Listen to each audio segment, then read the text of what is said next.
The action rolls on here at FightStar Championship 29. Moving up to welterweight, it's an amateur contest with Muhammad Amin Abdulkhaz in the blue corner. He's 3-1, and he'll be facing Jesse Joaquim. He's 2-1 from Team Lamiro. This one's brought to you by Superior. No high, no low, only urban luxury. For life and style, you can shop at superior.com. Joaquim opening up here with the teep. There's the rear hand. He's looking to channel in and get closer now. Joaquim has got some beautiful head kicks, as we said there. He's got a longer reach as well. He uses his reach really well. He likes to pour out to try and channel in that rear power hand. You can see he's trying to pull his opponent onto these strikes. Well, Joaquim had talked candidly about stepping out of his comfort zone in this contest. Of course, stylistically, an interesting challenge given the judo background of Abdulkhaz, the 18-year-old, of course, as you alluded to pre-show, Dean. This guy's competed everywhere. Yeah, he's competed all over the globe, even in Africa, traveling to go and compete on the national stage in judo. He's excellent takedowns, needless to say. He likes to set them up in MMA off the cage. At this point in time, he's taken a back step, charges forward with combinations. Heavy left hook there. There's the clinch. This is where he does his best work, but he's got to be on the outside position. And here we go, Abdulkhaz in the clinch. Of course, his accomplishments include the Belgian U18 championships, Flemish U18 championships previously, international appearances in Holland, around Africa in a few locations, as you mentioned as well. Incredible to see this kind of pedigree trickling into MMA. Joaquim here on the fence, over under. Attempt at potentially opening up some Kazushi here from Abdulkhaz. Can he get him down? Nearly. Feeling out process here with these trips. He's trying to get those hips across. That's what he's looking for. Beautiful work. Straight into side control. He can start to use this position to control here with the shoulder. Heavy shoulder pressure. He can get the crucifix from here and utilize the strikes. But what he wants really is the mount position. Slices across. It's a full mount here. Can posture up for the strikes or try and facilitate submissions. One arm in the danger zone. Joaquim scrambles hard. Abdulkhaz was fishing, Dean, but no dice. It's nice work from Joaquim, though. Exploded back to the feet. Looking to do some damage there to the leg, but it looks like the referee might stand this one up. All right, back to the feet here. Abdulkhaz has got to drive his opponent onto the canvas, onto the cage. To do that, he's got to move the head. These strikes are really getting through. You can see Abdulkhaz is biting on those strikes. He's taking a back step. He's got to use those opportunities to change levels and initiate the clinch. Joaquim testing here from the outside. Quite clearly not too happy to go really inside that kicking distance. And why not utilize those natural advantages of reach? 10-second clapper. Joaquim moving forward here. More head movement from Joaquim. Looking to fire that T-pin. Looking for the rear hand, misses the mark. And that's it, 3 minutes gone. What a quick 3 minutes it was. Let's take a look at some of the action here. Joaquim, pressure from the outside. Abdulkhaz switching up. Eats a good punch for his measure. Nice head movement there, and this was the first test we saw in the clinch. Abdulkhaz splitting the legs, Uchimata style, Dean. Straight into side control as well. And from there, he looked to posture up, control, and fire across to the mount. But a credit to Joaquim, though. Knew he was in danger. Immediately looking to go out the back door. You can see his left arm behind the leg of his opponent. And from there, he got back to his feet. So the coach is taking a look here at what's happened, what's worked, and indeed how things could be improved. Most definitely taking a look at previous performances. A question mark kick for Joaquim against Chavez Balker. That was in November last year. Abdulkhaz, yep, he's a finisher too. First round knee bar. That was May 25th. So maybe a little less ring rust for Abdulkhaz, who in his third fight this year, he's gone 1-1. He's .500 in the last two.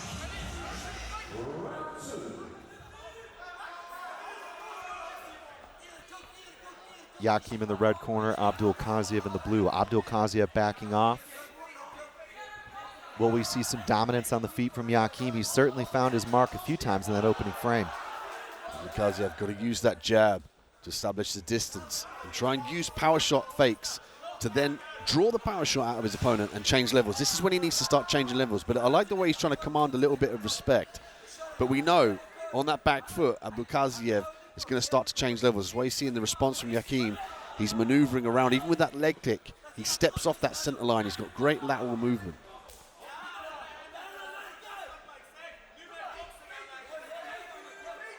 Some testing here from Joaquim. Abdulkhaz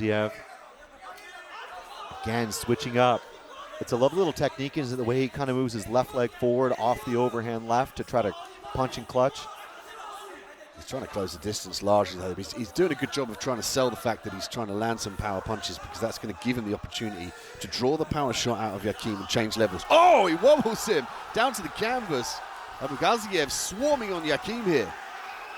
Oh, that was tasty. He floored him, Dean. That looked like a really clean connection. Stunned is Joaquim. Abdulkhaz going for the neck. He's got to get guard around the body here. The problem with that is he's going to give up the top position, so he might look to control out this on this outside position.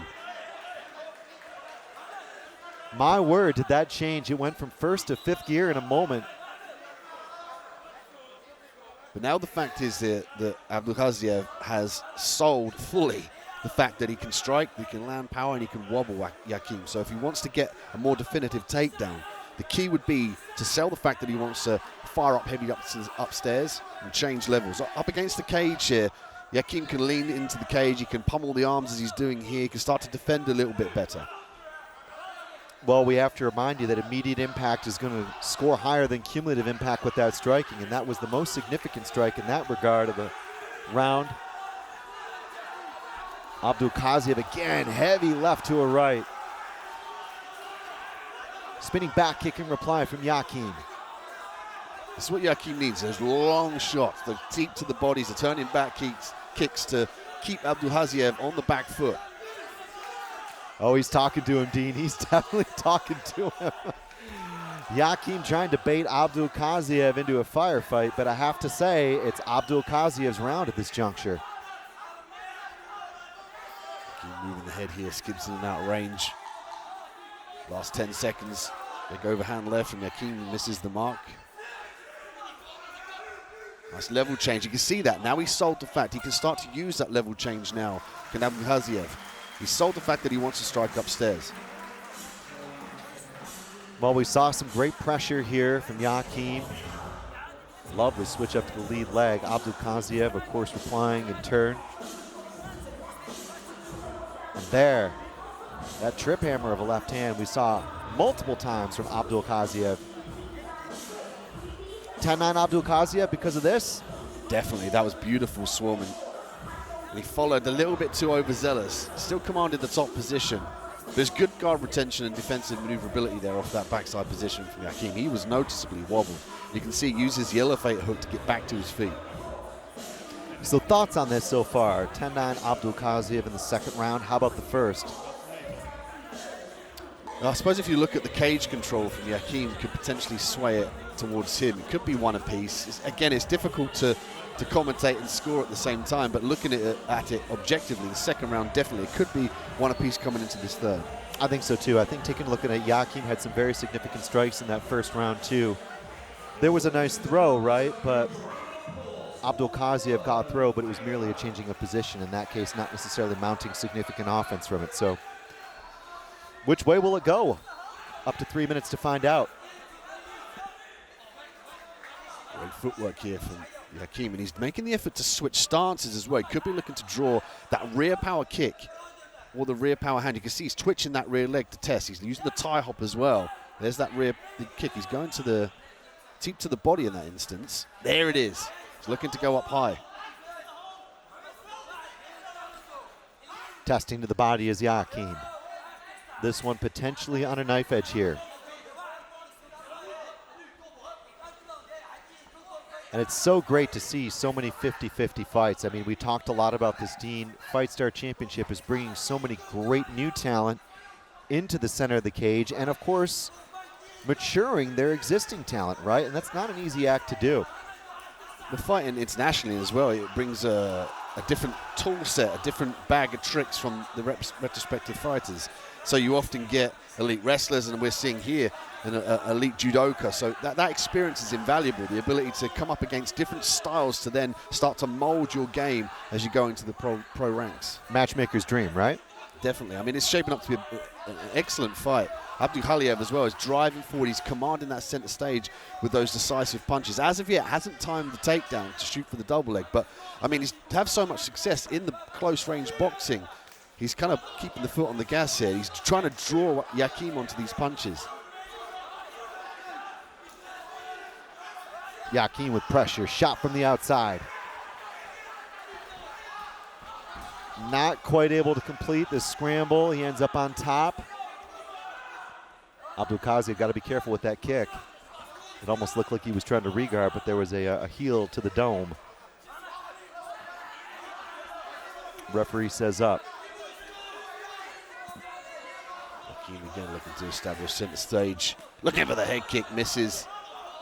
Abdulkhaz able to time the distance there. See, Abdulkhaz likes to lean off to his left side. So we could see that lead switch kick from Joaquim. Heavy kick here from Joaquim.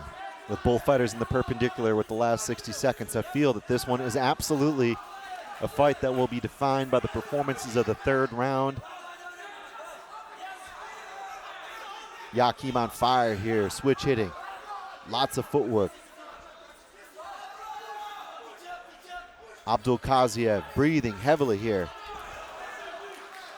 Can't quite rolling thunder from that. He's giving up this top position though. Joaquim, these little peppering kicks, you know, he's still in the top position. I'd like to see him try and force a guard pass. The referee stands it up. He had an opportunity there to pass the guard and utilize ground and pound and really make a statement. And he's doing a good job. Oh, heavy leg kick there. Buckles the leg, Abdulkhaz. And that's it. Well, it was a disciplined performance there from Joaquim. I feel like that was enough to edge it. If it was tied going into this third, the kicks, the footwork, especially that pressure there in the last minute. Abdulkhaz not without his moments, but Dean, it was some impressive accuracy here There's from Joaquim. A couple of decisive shots there from Abdulkhaz, close range. He was the work up against the cage. To be honest, Joaquim did what Abdulkhaz should have done, was shot and look for the takedown. He scrambles for the back, gives up that top position. Joaquim back on the feet here. There's a question mark kick that just missed the mark. Abdulkhaz skips out of range. There was a nice barrage of punches close range, landing cleanly. We go to the judges' scorecards for the second time in a row here tonight on FightStar Championship 29. FSC going international, and what a series of competitive matches we've had here to start the night. We'll have to wait for the mathematics to be done. Which way will it go? Abdulkhaz or Joaquim? Well, both youngsters, of course, coming off first-round finishes and arguably now stiff competition here.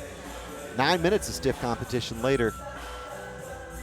I think both have a lot to be proud of. It was great skills, really, from bell to bell to bell to bell. Yeah, I'm showcasing the skills, traveling, getting the experience of the travel, the coaches, the cutting weight in a foreign land. This is all invaluable experience you just cannot simply download. You have to live it, and these athletes are doing just that here in Belgium. Here's the announcement.